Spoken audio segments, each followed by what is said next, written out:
Et bien bonjour à tous, mes chers collectionneurs, donc c'est Dame63 et aujourd'hui je vous présente donc mon premier compte rendu vide-grenier donc de cette année 2016 et donc sur ma chaîne YouTube. Alors aujourd'hui j'ai visité 2 vides-greniers, à la base je devais en faire qu'un seul mais un petit deuxième, donc j'ai pu trouver donc des petits trucs. Mais bien sûr moi je ne cherche pas que du jeu vidéo, mais il y a quand même des jolis trucs. Alors donc on va commencer tout de suite par un petit livre. Alors moi je suis un fan des chevaux donc j'ai acheté ce livre, Les Talons Noirs de Walter Farley. Bon, il a l'air d'être sympa, j'ai vu un petit peu à l'arrière. Bon, bah voilà, voilà. Acheté 50 centimes. Donc je vous dirai à la fin, j'essaierai de calculer à la fin le total. Après, donc là, ça c'était dans un lot. Attendez, je chope l'eau. Attendez, il faut juste que j'attrape le bon jeu. Bon, c'est pas grave. Bon, donc là, il y avait un lot, donc MotoGP sur PSP, donc il est dégueulasse, voilà. Mais bon, en tout cas, la cartouche est nickel. C'était donc 1 € le jeu. Voilà, petit jeu PSP, ça fait toujours sympa. Un petit MotoGP. Après, je l'en mets dedans. Alors après, ça c'était dans le second vide-grenier. Alors moi, je suis un fan des Farming Simulator, donc je me suis acheté donc ça. L'extension du 2011. Alors j'ai pas le jeu original, mais c'est pas grave. Je me suis dit au moins l'extension, donc je l'ai eu pour 2 € il me semble. Alors voilà, donc c'est pour avoir mais bon voilà, c'est déjà ça, donc 2 €.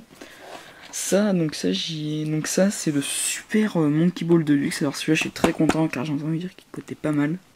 Donc j'ai entendu dire qu'il coûtait pas mal, donc je l'ai trouvé donc en vide-grenier sur PlayStation 2. Donc il était à 2 €, je l'ai descendu à 50 parce que le disque est assez rayé. Le disque est assez rayé. Voilà, il y avait, je sais pas, donc j'essaierai de voir si ça marche, mais voilà, il était bien rayé en tout cas. Après donc là, on passe à 2 simulateurs. Donc on a donc Agriculture Simulator Deluxe et Bûcheron Simulator.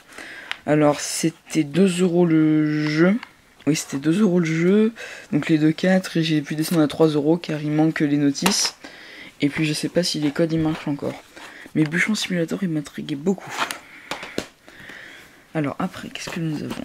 Alors il y a encore des petits jeux au fond. Alors ça c'est encore un premier vide-grenier. Donc là un Eswarpin Underground. Celui-là il me semble que je l'avais acheté pour 1 €. Donc voilà, super bon état.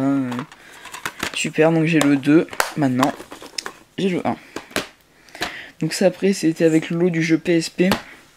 Donc c'est MotoGP 4. Donc encore sur PlayStation 2. Donc c'était aussi 1 € le jeu. Voilà, donc je pense que vous avez dû le voir, hein, ce qui est à côté, mais je vous montrerai après. Après donc là on a donc un jeu PC, donc celui-là c'est exactement pour moi, c'est pour mon père. Donc la Collector's Edition de Age of Empires, que mon père joue beaucoup, et je l'ai eu pour 2 €. Voilà, c'est dans un petit bac, hein. C'était dans le premier vide-grenier, c'était le premier achat que j'ai fait. Et enfin pour terminer, alors là j'ai trouvé pour moi The Truc, c'est... je pensais pas l'acheter, j'ai longuement hésité pour le prendre. Car à ce prix là je me suis dit ouais, est-ce que je prends pas, ouais vas-y je prends. Et ben c'est le Tomb Raider, donc c'est le guide l'art de la survie. Alors moi je suis un fan du dernier Tomb Raider, enfin celui qui est sorti sur la PlayStation 3. Du coup celui-là je voulais me l'acheter, donc il y a toute l'équipe de Square Enix à l'intérieur. Donc celui-là je vais beaucoup me le tâter, je vais le lire. Donc il y a tous les personnages, l'histoire, le crash de l'avion. Pour ceux qui n'ont pas joué, je vous conseille fortement d'y jouer, il est vraiment super. Donc je l'ai eu pour 10 €, mais je me suis rendu compte qu'après, mais j'aurais pu le descendre à 8 parce qu'il est corné, regardez. Il est un peu corné sur les côtés. Donc voilà. Donc ce qui fait à la fin donc 10, 12, 13, 14, 15, 16, 17, 18, 50, 20, 50, 21, 50 et 22 €. Donc j'ai dépensé 22 € pour ces 2 vide-greniers. Bon, c'était vraiment super. Donc voilà, écoutez, j'espère que ce compte rendu vide-grenier vous aura plu. Il y en aura sûrement pas la semaine prochaine parce que j'en fais à peu près toutes les 2 semaines ou alors ça dépend. Mais bon voilà, en tout cas j'espère que cet épisode compte rendu vide-grenier vous aura plu. Et moi je vous dis à plus tout le monde.